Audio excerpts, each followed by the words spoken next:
الماك اند تشيز باستا اكبر مثال على ان في اكلات كتيره كده تبان من شكلها انها صعبه، بس لما نشوف طريقتها لان مفيش اسهل منها. هاي انا حبيبه ودي طبخه النهارده من تكتي. في ميه بتغلي احط معلقه ملح وهنزل عليها كوبايه مكرونه صغيره، هديها تقليبه دلوقتي واسيبها 8 دقايق، كل دقيقتين اقلبها تاني، وهنقل المكرونه على عين تانية على ما نعمل الصوص.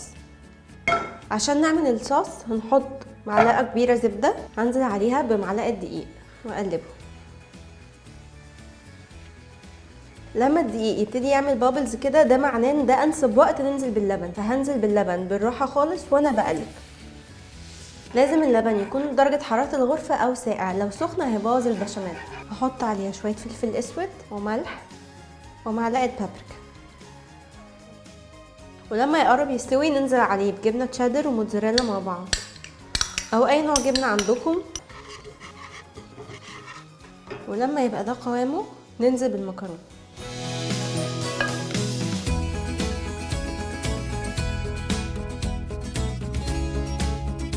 انا مش هضيع فرصه ان انا اكلها وهي سخنه، بس هحط عليها الاول شويه بقدونس.